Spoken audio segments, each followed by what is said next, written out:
Assalomu alaykum qadrli o'quvchilar. Bugun men sizlarga there is, there are mavzusini ipidan ignasigacha tushuntirib bermoqchiman. Tushunmagan savollaringiz bo'lsa, kommentariyada yozishingiz mumkin. Okay? There is, there are nima uchun ishlatiladi? Aslida bor bo'lmoq sifatida ishlatiladi. Lekin insonlarda emas, joylarda bor deb ishlatamiz. Odamlar uchun ishlatiladigan have has bilan adashtirmang deyilgan bitta qoida bor. Masalan, mana bu joyda bitta gap turibdi.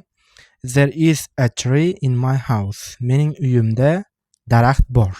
Endi I have a tree in my house deb turib gap tutsak,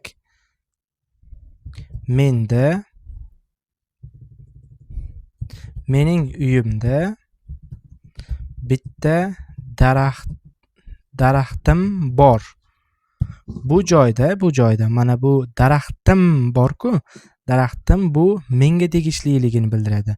Mana bu gapda ega bor, lekin there is, there are degan gapda ega bo'lmaydi, joyi aniq aytish uchun ishlatiladi.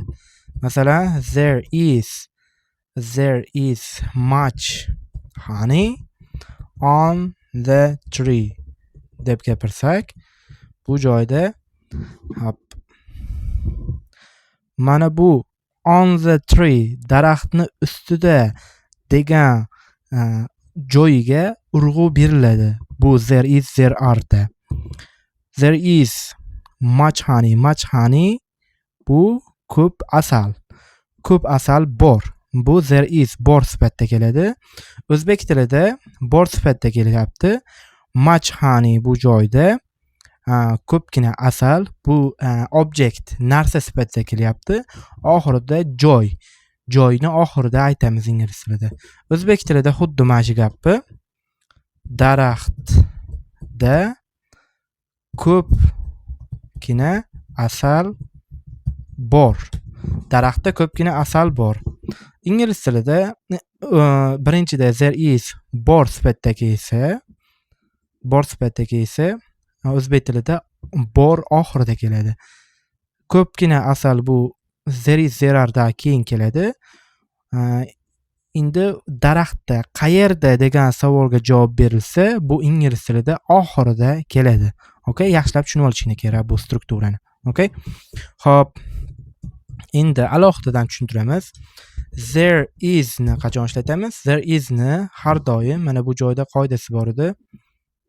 Mana there is ni har doim sanaladigan otlarning birligiga va sanalmaydigan otlar uchun ishlatiladi. Sanaladigan otlardan bitta misol bu bitta flower, a flower. A flower nima edi? A flower bu bitta gul. A flower bitta gul. Endi sanalmaydigan otlardan bitta misol bu water. Water'ni biz sanolmaymiz, to'g'rimi? Litrda hisoblashimiz mumkin. Bakalashkada yoki butilkada bo'lsa litrlab hisoblashimiz mumkin, lekin o'zini sanolmaymiz. Shu misollarimiz sanaladigan otlardan birliklarda uchun ishlatamiz. Masalan, there is a deb turib boshlaymiz yoki an deb boshlashimiz mumkin. There is an apple in the fridge. Okay? Shunaqa bo'ladi, to'g'rimi? Endi water sanalmaydigan otlar uchun there is water in the stream. Stream bu joyda ariq bo'lib keladi. Ariqda suv bor. Okay? Sizlarga yaxshiroq tushuntirib qo'ymasam bo'lmaydi. Masalan, there is bu bor ma'nosida keladi. Water bu nima narsa borligiga anaqa ishora bo'ladi, narsa, ha? Stream bu joyda joy. Qayerda degan savolga javob bo'libdi. Okay? Keyingisi there is ga mana shuncha misol bor. There is a computer in the apartment. Kvartirada kompyuter bor. There is little water in the glass. Stakanda ozgina suv bor. Okay? Endi there are uchun there are deganni ma'nosi ham bor ma'noni bildiradi. Lekin ko'plikdagi narsalar uchun ishlatamiz buni. Mana ko'plikdagi narsalar uchun ishlatamiz. There are flowers. Flowers deganda gullar bo'ladi. In the garden. Bog'da gullar bor. Agar bu bitta flower bo'lganda biz there is ishlatardik. There is a flower in the garden. Okay? Xuddi shunaqa bo'ladi. Keyin xuddi mana to be ni o'rgatganimdagi buni so'roq shakli yoki negativ shakllari ham xuddi shunaqa bo'ladi. Negativ shaklida there is not bo'ladi. There is not a flower in the garden. Bog'da gul yo'q. Endi bog'da gul bormi deb aytsa qanaqa bo'ladi? Bog'da gul bormi? Is there a flower in the garden? Okay? Bu bog'da gul bormi? Bog'da gul bormi degan savol bo'ladi. Xuddi mana to be da ishlatganimizdagi mana is gapni oxirisidagi m ga sinonim tarjima bo'lib keladi. Tushundingmi? Endi isn't there bo'lib kelishi mumkin. Isn't there a flower in the garden? Buni tarjimasi sal boshqacharoq bo'ladi. Bog'da gul yo'qmi? Bog'da gul yo'qmi? Bu joyda yo'q ma'nosi mana is degandan keyin notni qisqartmasi kelyapti. Notni qisqartmasi yo'qqa to'g'ri keladi. Endi m o'zimizda isga isga to'g'ri keladi. O'zimizda isga izi tarjimasi shunaqa bo'ladi. M degan savol bo'ladi. O'zbek tilidagi m ga to'g'ri keladi. Okay?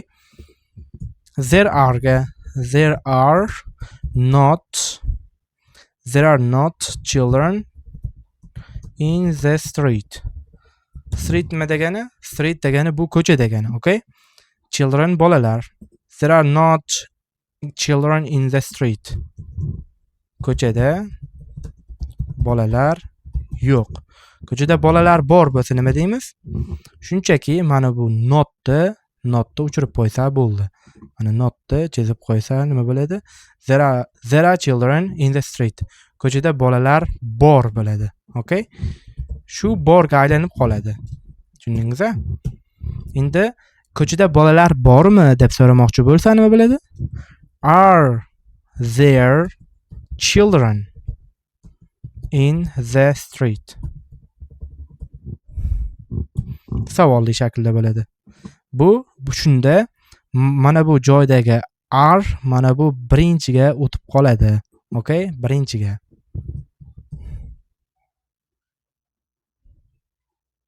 Mana birga o'tib qoladi. Okay? Buni tarjimasini yozib qo'yay. Ko'chada bolalar bormi degan tarjima bo'ladi. Endi ko'chada bolalar yo'qmi deb turib kimdirdan so'ramoqchi bo'lsa nima bo'ladi? Aren't there children in the street? Aren't there children in the street? Ko'chada bolalar yo'qmi? Sizga o'sha fishkasi qanaqa bo'ladi? Agar not qo'shilsa, are ga not qo'shilsa, oxirisiga yo'qmi bo'ladi. Yo'qmi bo'ladi. Okay? Agar are there children in the street bo'lsa, ko'chada bolalar bormi bo'ladi. Okay? Bizda mana isn't yo'qmi, aren't ham yo'qmi degan tarjimada bo'lib keladi. Agar isn't there, aren't there bo'lsa, gapni o'zbek tilidagi tarjima qilganimizda yo'qmi degan tarjima qilib qo'yasizlar. Okay, mana bu joyda turli xil naqalarimiz bor, examplelarimiz bor. Videoni ko'rib to'xtatib turib, bulardan o'qib o'rganib olishinglar mumkin. Bu there are holatiga to'g'ri keladi. Teparoqdagisi mana bu there is uchun tuzilgan gaplar. Misollarimiz. Bu kitobimizda joylashgan misollar. Bu misollarni bu kitobni olish uchun menga YouTubedan kommentariyada yozsangiz yoki Telegram guruhimga a'zo bo'lib, menga lichkadan yozsangiz, men sizga tashab beraman. Kitobimiz tep-tekin, men o'zim tuzgan kitob. Juda ham tushunarli kitob bo'ladi bu. Pastrog'ida mana savolli shakli. Is there is birinchiga o'tgan. Mana bu joydagi is bu joyga o'tgan. Okay? Savolli shakllarda. Mana bu joyda bo'lish kerak edi agar.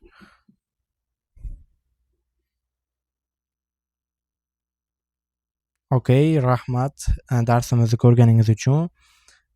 Men bu darsni aslida shu o'zimni o'quvchilarim uchun tayyorlayotgandim, lekin YouTube'ga ham joylasam sizlarga ham foydali bo'ladi degan umiddaman. Tushunmagan joylarni YouTube'dagi kommentariyaga yozishingiz mumkin.